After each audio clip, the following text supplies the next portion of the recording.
CDS Bipin Rawat की आकस्मिक निधन से भारत को बहुत बड़ी क्षति हुई है। सीडीएस बिपिन रावत के देश के प्रति समर्पित भाव और उनके बलिदान को हम श्रद्धांजलि देते हैं और ईश्वर से प्रार्थना करते हैं कि उनकी आत्मा को शांति प्रदान करें।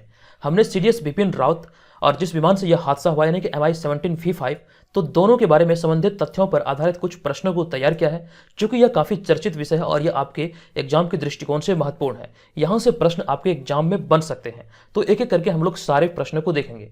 लेकिन यहाँ पर आपको बता दूं कि जो पिछला टॉपिक था हमारा, ये भी बहुत ज्यादा इंपॉर्टेंट था। आप यहाँ पर देख सकते हैं हमारा पिछला टॉपिक था पद्म पुरस्कार 2021 में जितने भी पद्म पुरस्कारों की घोषणा हुई है, यहाँ पर इस वीडियो में हमने कंप्लीट जानकारी आपको दिया है। और एक यहाँ पर यह ध्यान रखिए, इसका PDF फाइल भी मैंने आपको अवेलेबल कराया था। अभी आप चैनल पर विजिट कीजिए, वहां पर ये वीडियो है, वहां पर जाकर के इस वीडियो के डिस्क्रिप्शन से इसका PDF फाइल भी आप प्राप्त कर सकते हैं। चलिए अब यहां पर हम चलते हैं आज के इस टॉपिक के पहले प्रश्न पे। एक एक करके हम लोग सभी प्रश्नों को देखेंगे और यहां से बहुत सारी चीजें आपको सीखने को मिलेगा। हमारा यहाँ पे आज का पहला प्रश्न है कि देश के पहले चीफ ऑफ डिफेंस स्टाफ कौन थे। इंपॉर्टेंट प्रश्न है और इस प्रश्न का हमारा right answer option number A यानी कि बिपिन रावत इस प्रश्न का राइट आंसर होगा। भारत के पहले यानी कि देश के पहले चीफ ऑफ डिफेंस स्टाफ थे बिपिन रावत। हमारा नेक्स्ट प्रश्न है कि जनरल बिपिन रावत का जन्म कहाँ हुआ था। इंपॉर्टेंट है और इनका जन्म हुआ था उत्तराखंड के पौड़ी गढ़वाल में। तो ऑप्शन नंबर ए यहाँ पर इसका राइट आंसर है। हमारा नेक्स्ट होगा तीसरा प्रश्न। यह प्रश्न है कि जनरल बिपिन रावत का जन्म कब हुआ था। तो जनरल बिपिन रावत का जन्म 16 मार्च 1958 को पौड़ी गढ़वाल उत्तराखंड में हुआ था, लेकिन किसी भी विकल्प में यहाँ पर 16 मार्च 1958 नहीं दिया गया है। इस प्रश्न का हमारा राइट आंसर होगा ऑप्शन नंबर ई यानी कि इनमें से कोई नहीं वाला सेक्शन यहाँ पे सही होगा। आपको यहाँ पर ध्यान रखना, बीपीएससी जैसे एग्जाम में 5 ऑप्शन के साथ पूछा जाता है प्रश्न प्रारंभिक परीक्षा में, तो पांचवा जो ऑप्शन होता है ये वाला, ये आपके प्रश्नों को मतलब कर सकते हैं आंसर को गलत कर सकता है। तो इसको आपको यहाँ से ध्यान रखना है, इसके साथ कैसे डील करना है, यहाँ से मैंने कुछ आपको टिप एंड ट्रिक्स दिया था। आई होप कि आपको ये सारी चीजें याद होंगी। चलिए अब यहाँ पर हम चलते हैं अगले चौथे प्रश्न पे। हमारा चौथा प्रश्न है कि जनरल बिपिन रावत की मृत्यु कब हुई है। अभी हाल ही में MI-17V5 विमान के दुर्घटनाग्रस्त होने के बाद इनकी मृत्यु यानी कि जनरल बिपिन रावत की मृत्यु 8 दिसंबर 2021 को हुई है। ऑप्शन नंबर बी यहाँ पर इसका राइट आंसर है। हमारा नेक्स्ट है पांचवा प्रश्न। यह प्रश्न है कि जनरल बिपिन रावत को चीफ ऑफ डिफेंस स्टाफ के पद पर कब नियुक्त किया गया था।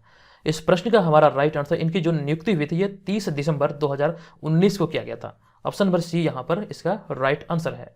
हमारा अगला है छठा प्रश्न। यह प्रश्न है कि general Bipin Rawat chief of defence staff के पद को कब ग्रहण किया था। इसका राइट आंसर 1 जनवरी 2020 को ये चीफ ऑफ डिफेंस स्टाफ के पद को ग्रहण किए थे। तो ऑप्शन नंबर सी यहाँ पर इसका राइट आंसर है। अब यहाँ पे अगर हम बात करें पिछले प्रश्न की, तो पिछले प्रश्न में मैंने आपको बताया कि जनरल बिपिन रावत को चीफ ऑफ डिफेंस स्टाफ के पद पर नियुक्त किया गया था 30 जनवरी 2019 को। अब यहाँ पे अगला प्रश्न कौन सा है कि general Bipin Rawat chief of defence staff के पद को कब ग्रहण किए थे। तो 1 जनवरी 2020 को। अब यहाँ पे हमारा अगला होगा सातवां प्रश्न। यह प्रश्न है कि जनरल बिपिन रावत की मृत्यु किस हेलीकॉप्टर के दुर्घटनाग्रस्त होने पर हुई है। इस प्रश्न का हमारा right answer option number B यानी कि MI-17V5 इस प्रश्न का राइट आंसर होगा। हमारा नेक्स्ट प्रश्न है आठवां प्रश्न। यह प्रश्न MI-17V5 हेलीकॉप्टर को कहां से आयात किया गया था। तो यहां पर इस प्रश्न का हमारा right answer option number C यानी कि इसे रूस से आयात किया गया है। यहां पर देखिए ऑप्शन को नहीं लिखा गया, हालांकि इसका जो राइट आंसर ये है ऑप्शन नंबर सी। ये ध्यान रखिएगा, ऑप्शन नंबर सी यहां पर इस प्रश्न का राइट आंसर होगा। इसका जो मतलब कर सकते हैं निर्माता देश है, यह है रूस और यहीं से इसे आयात किया गया था। अब यहाँ पे हमारा अगला होगा नवा प्रश्न। यह प्रश्न कि MI-17V5 हेलीकॉप्टर को कब भारत में आयात किया गया था। इस प्रश्न का हमारा राइट आंसर होगा ऑप्शन नंबर सी यानी कि 2011 में MI-17V5 हेलीकॉप्टर को भारत में आयात किया गया था।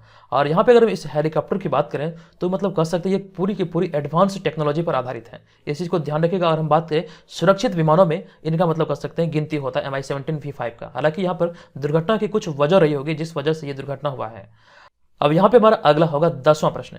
यह प्रश्न होगा कि MI-17V5 हेलीकॉप्टर को रूस से भारत ने, यहाँ पे में नहीं बल्कि यहाँ पे ने होना चाहिए, भारत ने कितने रुपये में खरीदा था। इस प्रश्न का राइट आंसर होगा हमारा 1.3 बिलियन रुपये में भारत ने रूस से यह हेलीकॉप्टर को खरीदा था। तो ऑप्शन नंबर ए यहाँ पर इसका राइट आंसर होगा। अब यहाँ पर हम लोग आगे बढ़ते हैं, लेकिन उससे पहले आपको एक महत्वपूर्ण जानकारी दे दूं। जो लोग घर बैठे बीपीएससी और सीडीपीओ जैसे एग्जाम की तैयारी में लगे हैं, तो यहाँ से बीपीएससी मेकर ऐप के थ्रू आप अपनी तैयारी को बेहतर तरीके से कर सकते हैं। जो लोग भी इन दोनों एग्जाम की तैयारी में लगे हैं, तो हमारे ऑनलाइन टेस्ट सीरीज में भाग लेकर यहाँ से आप अपनी तैयारी का आकलन कर सकते हैं। आगामी एग्जाम को देखते हुए आपकी तैयारी किस स्तर की है। यहाँ पर जो ऑनलाइन टेस्ट होगा उसका आपको PDF फाइल भी उपलब्ध कराया जाता है। और साथ साथ इसके अलावा बिहार करंट अफेयर्स का जो हमारा सीरीज चल रहा है, तो उसके तहत आपको डेली और मंथली बेसिस पे करंट अफेयर्स प्रोवाइड किया जाएगा, जिसमें कि बिहार, राष्ट्रीय, अंतर्राष्ट्रीय सारे करंट अफेयर्स शामिल होते हैं। इसके अलावा और भी कई सारे PDF है, कई सारे स्टडी मटेरियल मटेरियल है जो कि बीपीएससी मेकर ऐप पर आपको उपलब्ध कराया जाता है। आप यहाँ पर ऐप को डाउनलोड कीजिए और डाउनलोड करने के बाद आप ये सारी चीज़ों को एक्सेस कर पाएंगे। और यहाँ पर एक चीज़ ये ध्यान रखिएगा, यहाँ पर डेली बेसिस पे करंट अफेयर्स का क्विज होता है, तो उसका भी आप लोग भरपूर लाभ उठा सकते हैं। जो क्विज पहले टेलीग्राम पे होता था, अब इसे बीपीएससी मेकर ऐप पर ट्रांसफर कर दिया गया, तो वहाँ से इसका आप लोग भरपूर लाभ उठा सकते हैं। अब यहाँ पर चलते हैं इस टॉपिक के अगले प्रश्न पे। हमारा अगला होगा 11वां प्रश्न। यह प्रश्न MI-17 V5 हेलीकॉप्टर के बारे में कौन सा कथन सही है। अब यहाँ पर देखिए सभी विकल्पों को एकदम से ध्यान से पढ़ना है, उसके बाद ही ये निर्धारित होगा यहाँ पर इसका कौन सा कथन सही है। इस तरह के प्रश्न बहुत ज़्यादा इंपॉर्टेंट होते हैं स्टेटमेंट वाले।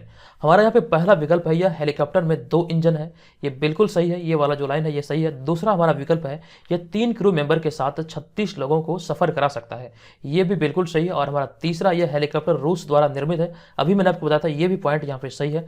और हमारा अगला है, यह हेलीकॉप्टर में 1 इंजन है, तो ये वाला जो पॉइंट है ये बिल्कुल गलत है। लेकिन यहाँ पर देखिए प्रश्न में हमसे क्या पूछा गया है, कौन सा कथन सही है, यानी कि कौन सा स्टेटमेंट यहाँ पर सही है।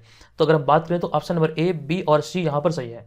तो फाइनल आंसर जो बनेगा हमारा बीपीएससी के दृष्टिकोण से ये होगा ऑप्शन नंबर ई, यानी कि इनमें से कोई नहीं, उपयुक्त में से एक से अधिक, और इनमें से ये वाला सेक्शन यहाँ पे सही होगा। तो इस आधार पर हमने यहाँ पे लिखा ऑप्शन नंबर ई, उसके तहत ए, बी, सी यहाँ पर विकल्प सही होगा। हमारा अगला होगा 12वां प्रश्न। यह प्रश्न MI-17 V5 हेलीकॉप्टर जिसमें जनरल बिपिन रावत के साथ अन्य 13 क्रू मेंबर मौजूद थे का दुर्घटनाग्रस्त कहाँ हुआ है, यानी कि इस विमान का दुर्घटना कहाँ पे हुआ है।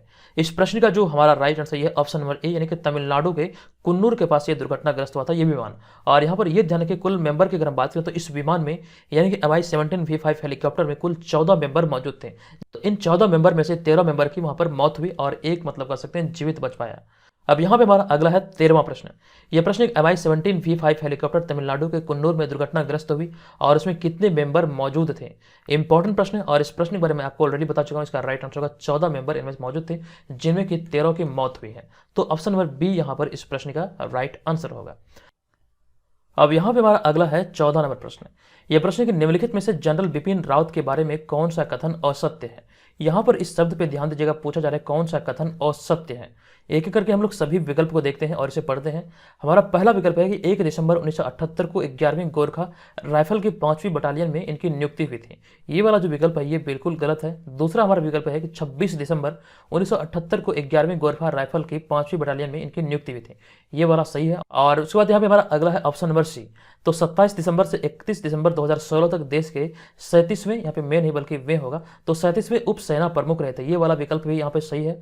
हमारा अगला विकल्प है कि 27 दिसंबर 2019 को चीफ ऑफ स्टाफ कमेटी के 32वें चेयरमैन नियुक्त किए गए थे, तो ये वाला विकल्प भी यहाँ पर सही है। लेकिन प्रश्न में पूछा गया कौन सा यहाँ पे असत्य है, तो हमारा ऑप्शन नंबर ए यहाँ पर इस प्रश्न का राइट आंसर, क्योंकि ऑप्शन नंबर ए ही यहाँ पर असत्य है। इस चीज का ध्यान रखिएगा, ऑप्शन नंबर ए इस प्रश्न का राइट आंसर होगा। अब यहाँ पे हमारा अगला होगा 15वां प्रश्न। यह प्रश्न निम्नलिखित में से जनरल बिपिन रावत के बारे में कौन सा कथन असत्य है।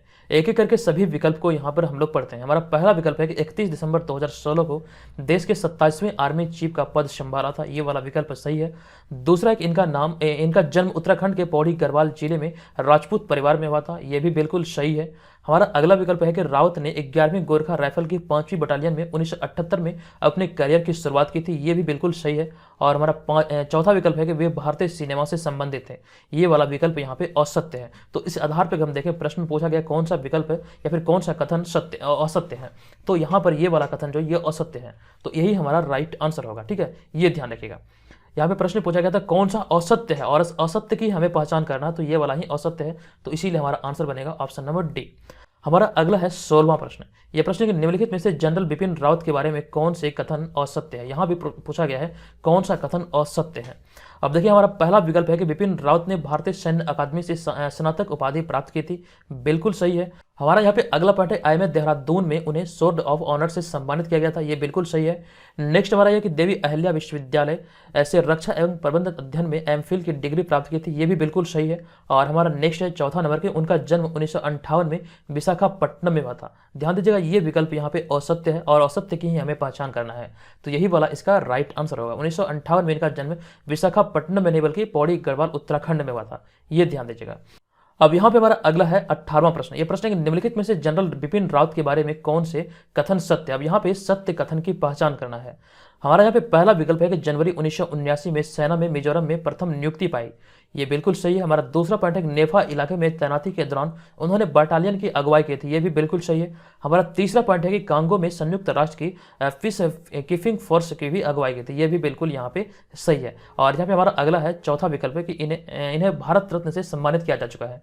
तो ये वाला विकल्प यहाँ पे असत्य है। हमसे यहाँ पे प्रश्न पूछा गया था कौन सा कथन सत्य है, तो ऑप्शन नंबर ए, बी और सी यहाँ पर इसका राइट आंसर होगा और फाइनल आंसर बनेगा ऑप्शन नंबर ए, यानी कि इनमें से कोई नहीं, उपयुक्त में से एक से अधिक। हमारा यहाँ पे अगला होगा 19वां प्रश्न। यह प्रश्न कि निम्नलिखित में से जनरल बिपिन रावत को कौन सा पदक से सम्मानित नहीं किया गया था।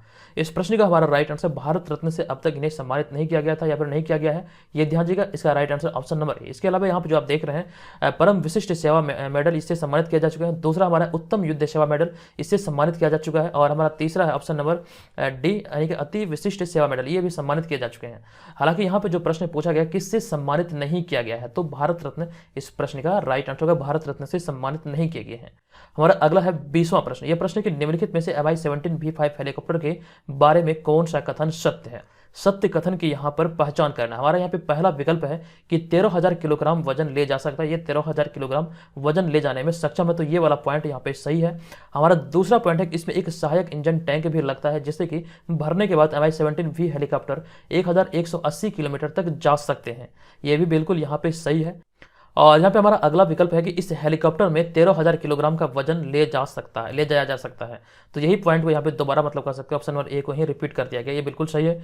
और इस हेलीकॉप्टर में 3 इंजन है। यहाँ पे देखिए 3 इंजन नहीं बल्कि इस हेलीकॉप्टर में 2 इंजन है, तो ये वाला स्टेटमेंट यहाँ पे गलत है। हालांकि यहाँ पे हमसे पूछा गया कौन सा कथन यहाँ पे सत्य है, तो ऑप्शन नंबर ए, बी और सी यहाँ पे सही है। तो इस आधार पर हमारा आंसर होगा ऑप्शन नंबर ई।